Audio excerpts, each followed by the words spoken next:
안녕하세요. 책 읽어주는 편안한 엄마입니다.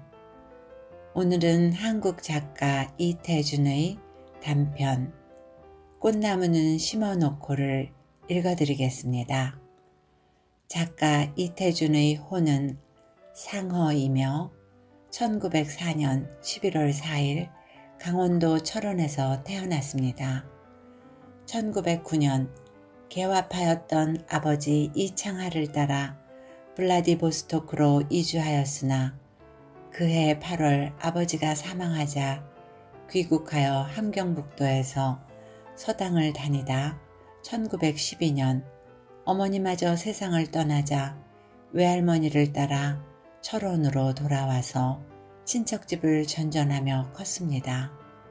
1921년 휘문고등고등학교에 입학하였고 1926년 동경조치대학 예과에 입학하여 신문, 우유배달 등으로 학비를 버는 어렵고 궁핍한 생활을 하였고 이때 나도양을 벗으로 사귀게 되었습니다.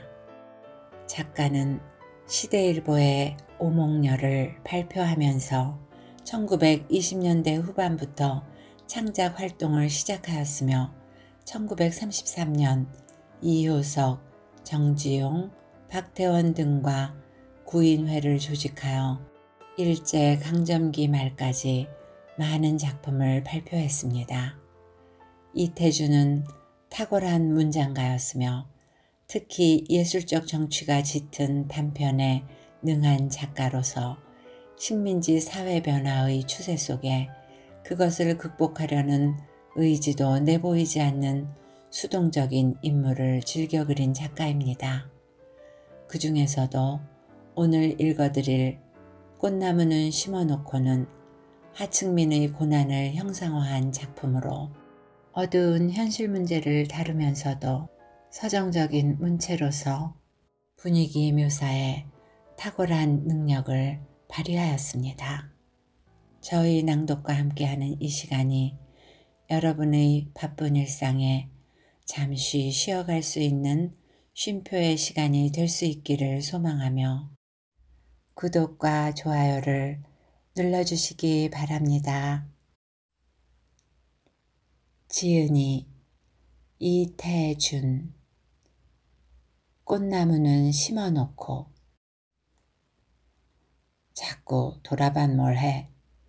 어서 바람을 졌을 때 휑하니 걸어야지 하면서 아내를 돌아보니 그도 말소리는 천연스러우나 눈에는 눈물이 다시 핑그르 돌았다.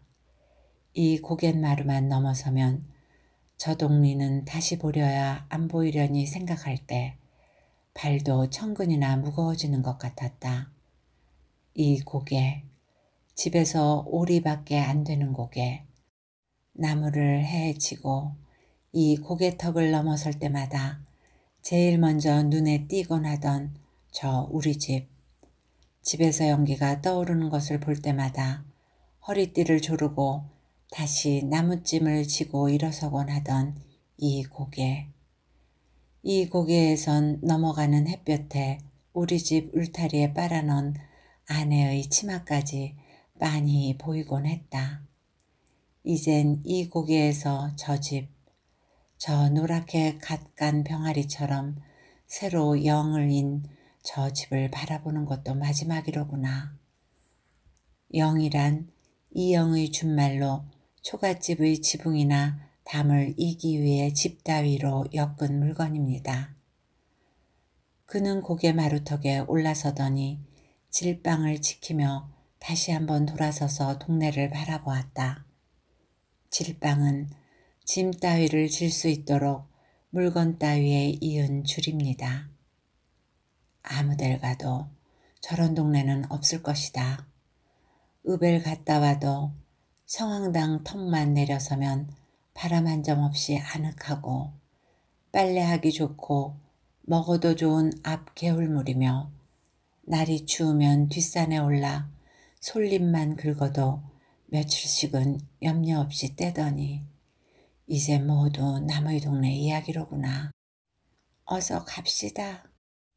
하면서 이번에는 뒤에 떨어졌던 아내가 눈물 콧물을 풀어던지며 앞을 섰다.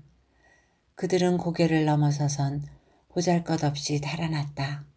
산에는 이불보, 옷구러미, 솥 부직갱이, 바가지 쪽에서 한 짐 꾸역꾸역 걸머지고 여편네는 어린애를 머리도 안 보이게 이불에 꿍쳐서 업은 데다 무슨 기름병 같은 것을 들고 앞서거니 뒤서거니 하여 도랑이면 건너뛰고 굽은 길이면 논틀 밭들로 질러가면서 귀에서 바람이 싱싱나게 달아났다.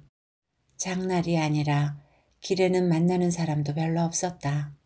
이따금 발밑에서 모초리가 포드득하고 날고 밭고랑에서 꿩이 놀라 꺽꺽거리며 산으로 달아나는 것밖에 아무것도 없었다. 모초리는 메추라기의 함경북도 방언입니다. 길이나 잘못 들면 어째? 밤낮 나무 다니던 데를 모를까? 조그만 갈래길을 지날 때 이런 말을 주고받은 것뿐 다시는 입이 붙은 듯 묵묵히 걸어 그들은 점심때가 훨씬 지나서야 서울 가는 큰 길에 들어섰다. 큰 길에는 바람이 제법 세차게 불었다. 전봇줄이 앵앵 울었다. 동지가 내일인가 모레인가 하는 때라 얼음같이 날카로운 바람결에 그들의 옷깃은 다시금 떨리었다. 바람이 차서도 떨렸거니와 그보다도 길고 어마어마하게 넓은 길, 그리고 눈이 모자라게 아득하니 깔려있는 긴 길. 그 길은 그들에게 눈에도 설거니와 발에도 마음에도 선 길이었다. 논틀과 밭둑으로 올라올 때에는 그래도 그런 줄은 몰랐는데 첫 신장로에 올라서니 그젠 정말 낯선 데로 가는 것 같고 허턱 살 길을 찾아 떠나는 불안스러운 걱정이 활짝 치밀었던 것이다. 허턱이란 함부로의 이북 방언입니다. 그래서 앵앵하는 전봇줄 소리도 맷새나 꿩의 소리보다는 엄청나게 무서웠다. 서로 말은 하지 않았어도 사내나 아내나 다 같이 그랬다. 그들은 그 길을 그저 10리, 20리 걸어나가는 수밖에 없었다. 자동차가 지나갈 때는 물론 자전차만 때르릉 하고 와도 허둥거리고 한데 모여 길 아래로 내려서면서 서울을 향하여 타박타박 걸을 뿐이었다. 그들은 세 식구였다. 저희 내외 방서방과 김씨와 김씨의 등에 업혀가는 두 돌 되는 딸의 정순이었다. 며칠 전까지는 방서방의 아버지 한 분까지 네 식구로서 그가 나서 32해 동안 살아온 이번에 떠나는 그 동리에서 그리운 게 없이 살았다. 남의 땅이 남아 몇 대째 눌러붙여 오던 김진산의 땅은 내 땅이나 다름없이 알고 마음 놓고 부쳐먹었다. 김진사 당대에는 온 동리가 텃세 한 푼도 물지 않고 지냈으며 김진사가 돌아간 후에도 다른 지방에 대면 그리 심한 지주는 아니었다. 김진사의 아들 김의관도 돌아간 아버지의 덕성을 본받아 자긴네가 혼상간에 큰일을 치르는 해면 을의 타작에서 2섬, 석섬씩은 깎아주었다. 이렇게 착한 김의관이 무엇에 써버리느라고 그 좋은 땅들을 잡아버렸는지 자긴들의 무딘 눈치로는 내용을 알 수가 없었다. 더러 읍의 사람들이 짓거리는 소리에 무슨 일본 사람과 금광을 했느니 회사를 했느니 하는 것을 들은 사람은 있고 또 아닌 게 아니라 한동안 일본 사람과 양복쟁이 몇이 김의관네 집을 드나들어 김의관네 큰 개 2마리가 늘 컹컹거리고 짖던 것은 지금도 어저께 같은 일이었다. 아무튼 김의관네가 안성인가 어디로 떠나가고 지주가 일본 사람의 회사로 갈린 다음부터는 제 땅마직이나 따로 가진 사람 전에는 배겨내기가 어려웠다. 텃새가 몇 갑절이나 올라가고 논에는 금비를 써라 하고 금비는 돈을 주고 사서 쓰는 화학 비료입니다. 그것을 대주고는 가을에 비싼 이자를 쳐서 벼는 헐값으로 따져가고 무슨 세납, 무슨 요금하고 이름도 모르던 것을 다 물려 나중에 따지고 보면 농사진 품값은커녕 도리어 빚을 지게 되었다. 그들이 지는 빚은 달리 도리가 없었다. 소가 있으면 소를 팔고 집이 있으면 집을 팔아 갚는 것밖에. 그래서 한 집 떠나고 두 집 떠나고 하는 것이 3년 안에 5, 6호가 떠난 것이었다. 군청에서는 이것을 매우 걱정하였다. 전에는 모범촌으로 치던 동리가 폐동이 될 징조를 보이는 것은 군으로서 마땅히 대책을 세워야 될 일이었다. 그래서 지난 봄에는 군으로부터 이 동리에 사쿠라 나무 200여 주가 나왔다. 사쿠라 나무는 벚나무의 일본명입니다. 집집마다 2나무씩 나눠주고 길에도 심고 언덕에도 심어주었다. 그래서 그 나무들 꽃이 구름처럼 피면 무지한 이 동리 사람들이라도 자기 동리를 사랑하는 마음이 깊어져서 함부로 타관으로 떠나가지 않으리라 생각했던 것이다. 사쿠라 나무들은 몇 나무 죽지 않고 모두 잘 살아났다. 방서방내가 심은 것도 앞마당의 것, 뒷동산의 것 모두 싱싱하게 잘 자랐다. 군에서 나와보고 내년이면 모두 꽃이 피리라 했다. 그러나 떠날 사람은 자꾸 떠나고야 말았다. 방서방내도 헛턱 타관으로 떠나기는 처음부터 싫었다. 동리를 사랑하는 마음, 자연을 사랑하는 것이나 이웃을 사랑하는 것이나 모두 사쿠라를 심어주는 그네들보다는 몇 배 더 간절한 뼛속에서 우러나는 것이었다. 나무를 심었을 때도 혹시 죽는 나무가 있을까 하여 조석으로 들여다보면서 애를 쓴 사람들이요. 그것들이 가지에 윤이 나고 싹이 트는 것을 볼 때는 자연 속에 묻혀 사는 그들로서도 그때처럼 자연의 신비, 봄의 희열을 느껴본 적은 일찍이 없었던 것이다. 내년이면 꽃이 핀다지. 글쎄 꽃이 어떤지 몰라. 아무튼 이놈의 꽃이 볼만은 하다는데. 글쎄 그렇대. 그러나 떠날 사람은 자꾸 떠나고야 말았다. 올겨울에 들어서도 방서방내가 2집째다. 그들은 사흘 만에야 부르튼 다리를 절룩거리며 희끗희끗 나붓기는 눈발 속으로 저녁 연기에 쌓인 서울을 바라보았다. 그들은 날이 아주 어두워서야 서울 문 안에 들어섰다. 서울에는 그들을 반가이 맞아주는 사람이 없지도 않았다. 어디서 오십니까? 어디로 가시는 길입니까? 우리 여관으로 가십시다. 그러나 돈이 있나요 어디? 하면 그 친절하던 사람들은 벌에 쏘인 것처럼 달아나곤 했다. 돈이 아주 없지는 않았다. 집을 팔아 빚을 갚고 남은 것이 몇 원은 되었다. 그러나 그 돈이 편안히 여관에 들어 밥을 사 먹을 돈은 아니었다. 고달픈 다리를 끌고 교통순사들에게 핀잔을 맞으며 정처 없이 거리에서 거리로 헤매던 그들은 밤이 훨씬 늦어서야 한 곳에 짐을 벗어놓았다. 아무리 찾아다녀도 그들을 위해서 눈발을 가려주는 데는 무슨 다리인지 이름은 몰라도 이 다리 밑밖에는 없었다. 그년을 젖을 좀 물리구려. 그까지 빈젖을 물려선 뭘 하오. 아이가 하우니까 지나던 사람들이 다리 아래를 기웃거려 보기 때문이었다. 그들은 어두움 속에서 짐을 끌고 굳은 범벅과 삶은 달걀을 물도 없이 먹었다. 그리고 그 저리고 쑤시는 다리 오금을 한번 펴볼 때도 없이 앉아서 정 못 견디겠으면 일어서서 어정거리며 긴 밤을 밝히었다. 이튿날은 그래도 거기를 한 대보다는 낫답시고 거적을 사다 두르고 냄비를 걸고 쌀을 사들이고 물을 길어들이고 나무도 사들였다. 그리고 세 식구가 우선 하루를 푹 쉬었다. 눈발은 이날도 멎지 않았다. 밤이 되어서는 한박송이로 쏟아지기 시작했다. 방서방은 쏟아지는 눈을 바라보고 이 눈이 그치고는 무서운 추위가 오려니 생각했다.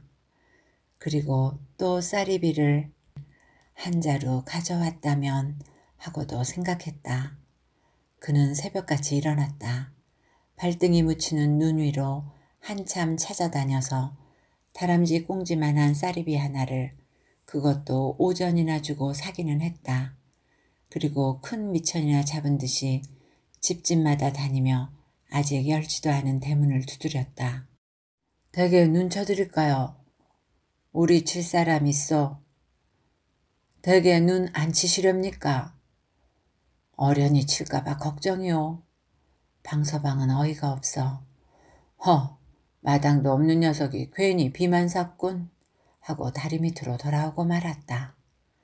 그는 직업 속에서도 가보았다. 행랑도 구해보았다. 지게를 지고 삭짐도 져보려고 싸다녀 보았으나 지게를 부르는 사람은 없었다. 한 학생이 고리짝을 지고 정거장까지 가자고 했지만 막상 맞닥뜨리고 보니 나중에 저 혼자 다리 밑으로 찾아올 수가 있을까 걱정되었다. 그래서 거기 갔다가 제가 여기까지 혼자 찾아올까요? 하고 어른거렸더니 그 학생은 무엇라고 일본말로 핀잔을 주며 가버린 것이었다. 하루는 다리 밑으로 순서가 찾아왔다. 거기로 호구조사를 온 것은 아니었다. 다리 밑에서 부를 때면 어떻게 할 테야, 응? 날마다 이 밑에서 연기가 났어. 다시 부를 때다가는 이 밑에서 자지도 못하게 할 터이니 그리 알어. 정말 그날 저녁부터는 연기가 나지 않았다. 끓일 것만 있으면 다리 밖에 나가서라도 못 끓일 바 아니었지만 그날은 아침부터 양식이 떨어진 것이다. 어떡하오? 아내는 맥이 풀려 울 기운도 없었다. 어린 것만이 빈 젖을 물고 두어 번 빨아보다가 울곤 울곤 하였다.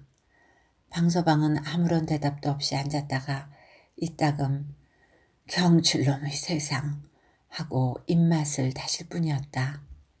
이튿날 이른 아침 어린 것은 아범이 품에서 잘 때다. 초저녁엔 어머니 품속에 넣고 자다가 오줌을 싸면 그 다음엔 아범이 제 품을 헤치고 안고 자는 것이었다. 밤새도록 궁리에 묻혀 잠을 이루지 못하던 아범이 새벽녘에야 잠이 들어 어린 것과 함께 쿨쿨 잘 때였다. 김씨는 남편이 한없이 불쌍해 보였다. 술 한 잔 허투루 먹는 법 없고 담배도 일하는 날이나 일꾼들을 주려고만 살 줄 알던 남편이 어쩌다 저 지경이 되었나 생각할 때 세상이 원망스러울 뿐이었다. 그리고 굶고 앉았더라도 그 집만 팔지 말고 그냥 두었던들 하고 고향에만 돌아가고 싶은 생각뿐이었다. 김씨는 생각도 못해 바가지를 집어든 것이다. 고향을 떠날 때 이웃집에서 서울 가면 이런 것도 산다는데 하고 짐에 달아주던 잘 굳고 커다란 새바가지였다. 그는 서울 와서 다리 밑을 처음 나선 것이다. 그리고 바가지를 들고 나서기도 생전 처음이었다. 다리가 후들후들하였다. 꼭 일주야를 굶었고 어린 것에게 시달린 그의 눈엔 다 밝은 하늘에서 번쩍번쩍하는 별이 보였다. 그러나 눈을 가다듬으면서 그는 부잣집을 찾았다. 봄에 모두 부잣집 같았으나 모두 대문이 굳게 닫혀 있었다. 대문을 연 집. 그는 이것을 찾고 헤매기에 그만 뒤를 돌아다 보지 못하고 이 골목 저 골목으로 앞으로만 나간 것이었다. 다행히 문을 연 집이 있었고 그런 집 중에도 다 주는 것이 아니었지만 10집에 한 집으로 식은 밥 더운 밥 해서 한 바가지를 얻었을 때는 돌아올 길을 잃어버리고 만 것이다.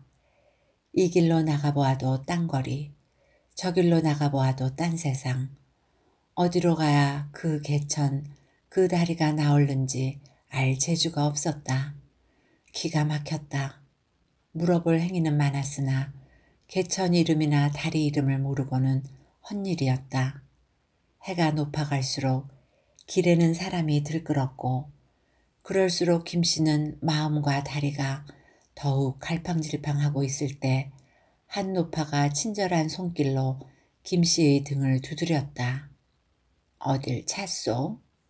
김씨는 울음부터 왈칵 나왔다.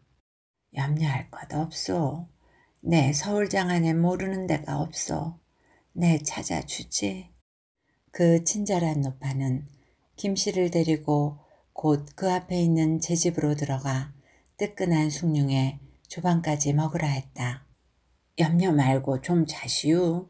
그새 내 부엌을 좀 치고 같이 나갑시다. 김씨는 서울도 사람 사는 데라 인정이 있구나 하고 그 노파만 하늘같이 믿고 감격한 눈물을 밥상에 떨구며 사양하지 않고 밥술을 들었다. 그러나 굶은 남편과 어린 것을 두고 제 목에만 밥이 넘어가지 않았다. 숭늉만 2모금 마시고 이내 술을 놓고 노파를 따라 나섰다. 그러나 친절한 노파는 김씨를 당치하는 곳으로만 끌고 다녔다. 진고개로, 백화점으로, 개천이라도 당치하는 개천으로만 한나절을 끌고 다니고는 오늘은 다리가 아프니 내일 찾읍시다 하였다. 김씨는 가슴이 찢어지는 것 같았으나 그 친절한 노파의 힘을 버리고 혼자 나설 자신은 없었다. 밤을 꼬박 앉아 세우고 은근히 재촉을 하여 이튿날 아침에도 또 일찌감치 나섰으나 노파는 그저 당치하는 대로만 끌고 다녔다. 노파는 애초부터 계획이 있었던 것이다. 김씨의 멀끔한 얼굴과 살의 젊음을 그는 살기 살찐 암탉을 본 격으로 보았던 것이다.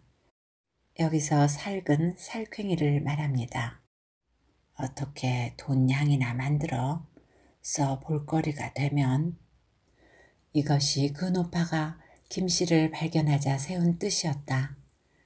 김씨는 다시 다리 밑으로 돌아올 리가 없었다. 방서방은 눈에서 불이 났다. 죽일 년이다. 이 어린 것을 생각해선들 달아나다니 고약한 년.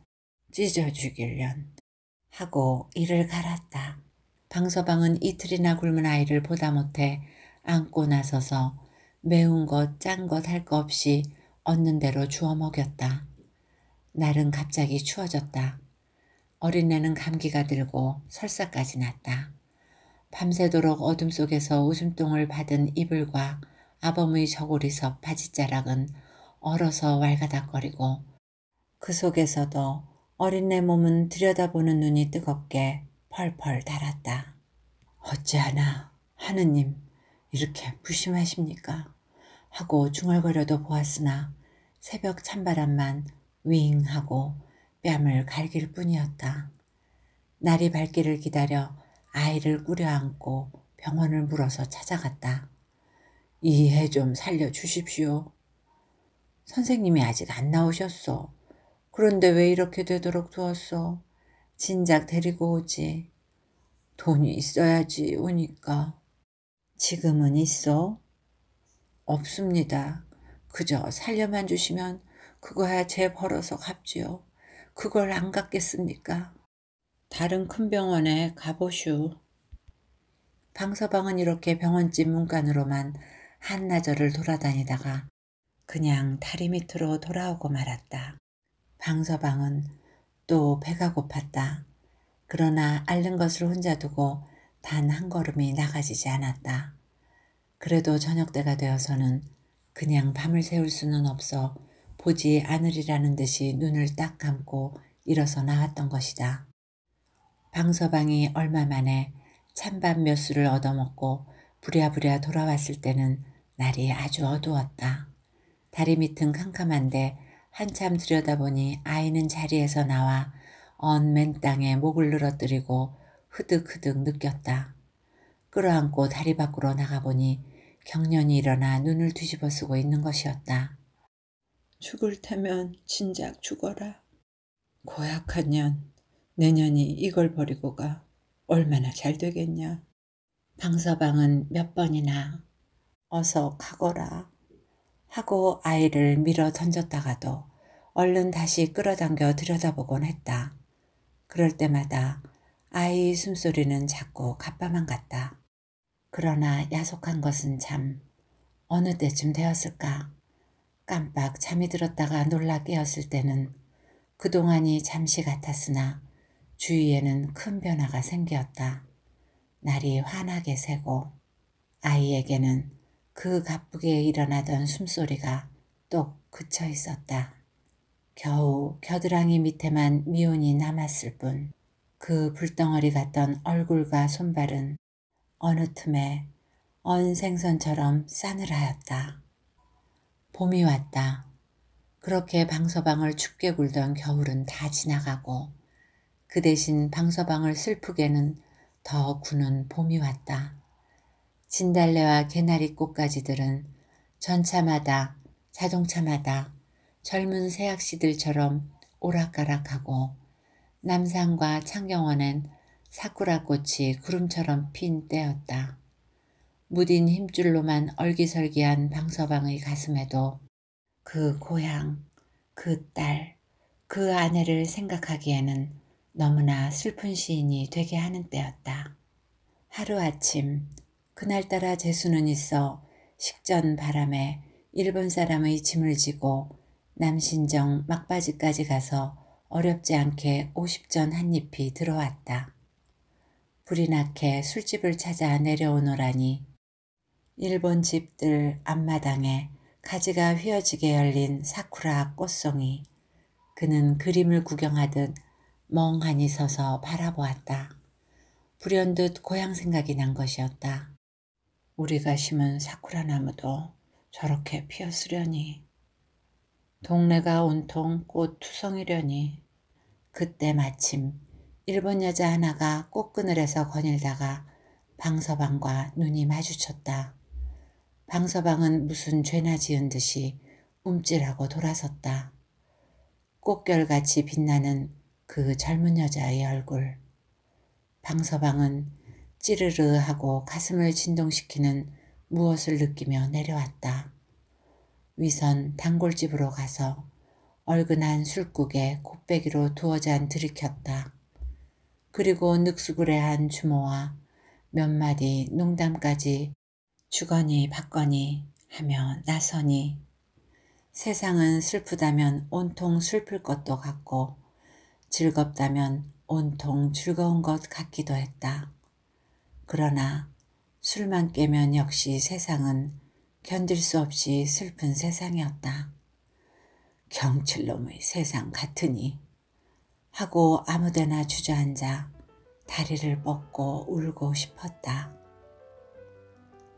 이야기는 여기까지입니다.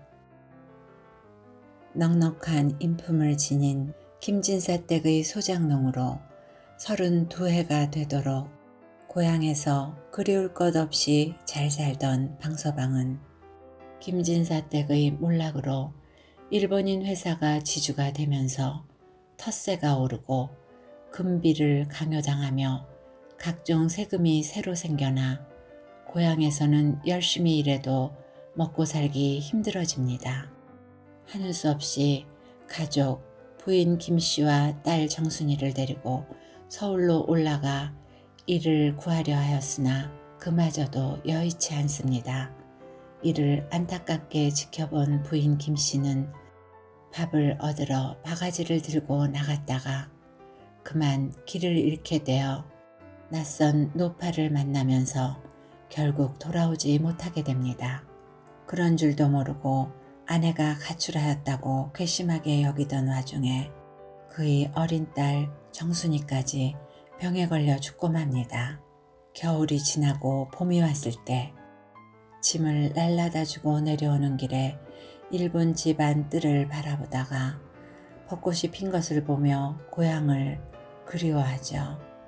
그때 마침 꽃그늘에서 거닐고 있던 어떤 젊은 여자와 즉 그의 아내와 눈이 마주친 방서방은 슬픈 세상을 탓하며 술을 마십니다. 고향을 등질 수밖에 없는 실제적인 이유였던 높은 세금과 착취에 대한 것은 덮어놓고 벚꽃 심기를 함으로써 농민들을 잡아놓을 수 있다고 생각한 탁상 행정은 관청 주도의 일방적인 정책이며 전시 위주의 행정이라고 할 수 있습니다. 아쉽게도 지금도 공감이 가는 부분입니다. 어떻게 들으셨는지요? 좋은 시간이 되셨기를 바라며 오늘도 행복하세요.